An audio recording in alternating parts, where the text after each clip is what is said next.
I'm told we have breaking news here on NBA Today from our senior insider, Shams Charania, who joins us now. Shams, what can you tell us? Michael, I'm told that Kings cornerstone guard De'Aaron Fox is bypassing a 3-year, $165 million maximum extension before the start of the season.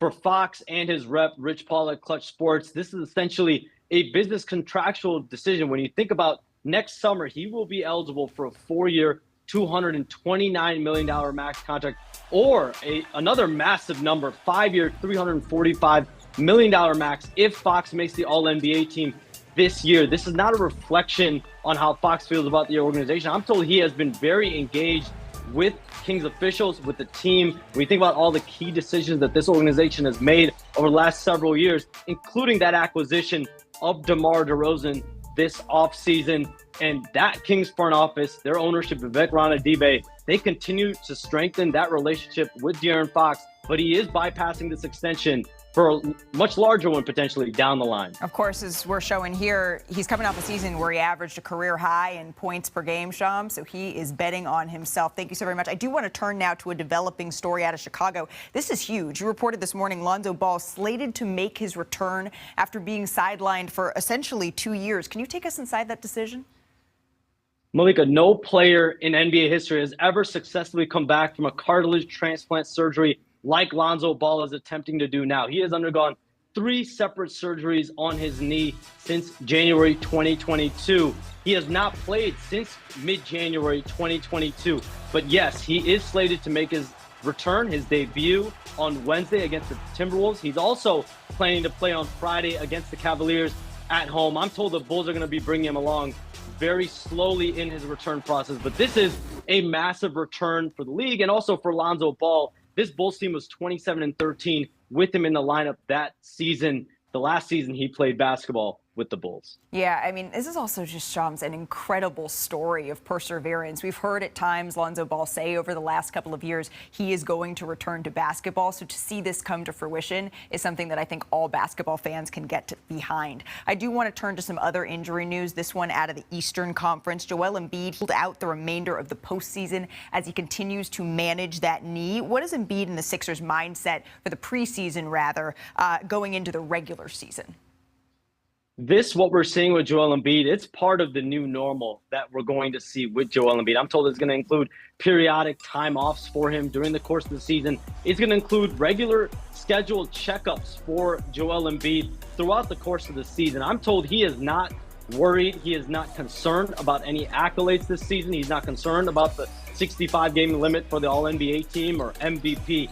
He only wants to be 100% healthy for when he has not been. And that's the playoffs. And to get him there in full-born and full shape, that is the ultimate concern. And what's on the mind of Joel Embiid and the Sixers, from his shape, from his weight, from his conditioning, they want to make sure he's all systems go when the playoffs start. And this is going to be a part of the new normal we see with Joel Embiid. And that includes him not playing in the preseason. Please stick around, Shams, because this is being managed ahead of the season. It's not something new for the 76ers star, but the numbers explain why planning is important here. If, Mr. Matt Sellers, we could show our viewers this, please. When you include the postseason, Embiid has missed 376 career games, which comes out to actually missing 43% of every possible game, which is pretty astounding when you add it all up. And no one knows this better than our Tim Bontemps, the boots on the ground in Philadelphia. I'd like to bring him into this conversation, as well as our senior reporter, Brian Windhorst.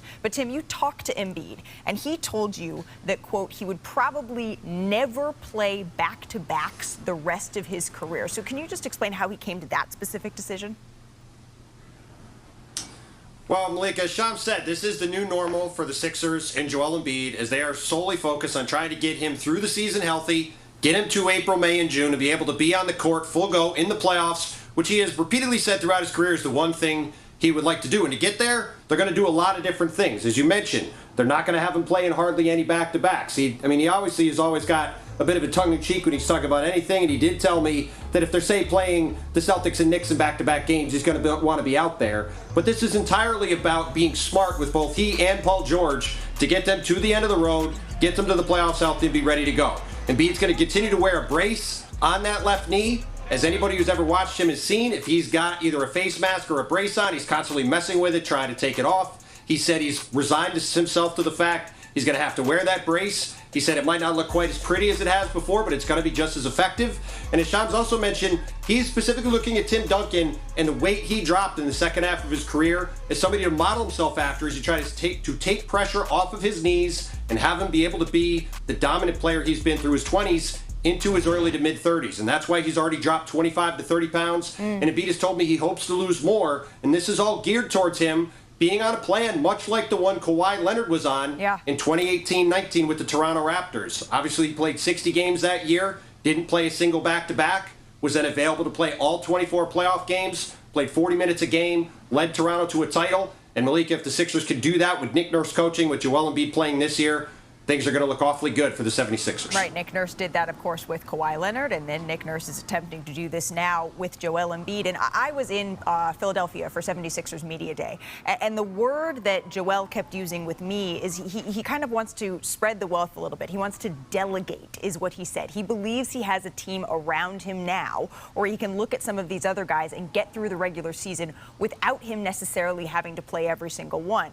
But you mentioned that Toronto Raptors team, and I got to tell you, Brian, what I think toward is in that year, a little bit of luck broke their way as well. They were not facing a fully healthy Golden State Warriors squad in the finals. And I would say the Celtics team is one of the more formidable teams we've seen since that Golden State roster. I have the Sixers in that upper tier in the East behind the Celtics, certainly right in that mix, though. But this could be pivotal, right? Two of their top three players not expected to play in many, if any, back-to-backs. How concerned do you think fans should be here, Brian?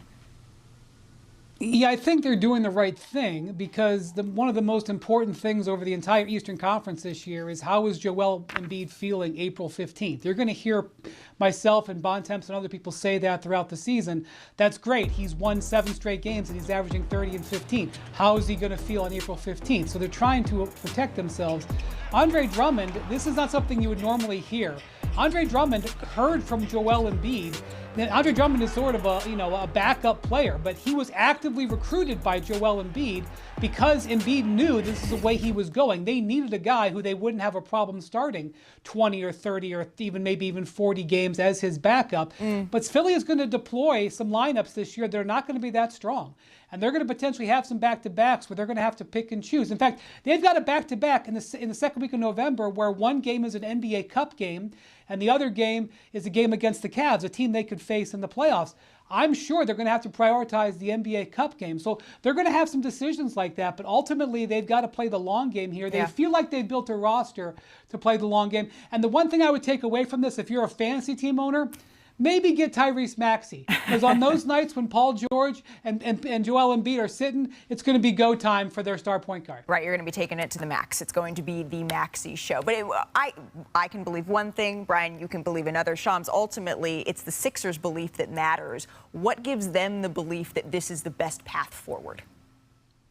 The Sixers and Embiid, they look at this roster, and you go out and get Paul George, you get Tyrese Maxey. They are confident that those two guys can lead this roster after you got Andre Drummond. You've made some additions, Eric Gordon, others in the offseason. Also getting the Caleb Martins and Gershon Yabuselis of the world in the offseason, really supplementing your star player in Joel Embiid. They feel like those two players can lead that group over the regular season to get to the point where Joel Embiid can finally have that fully healthy postseason that we have not seen yet from him.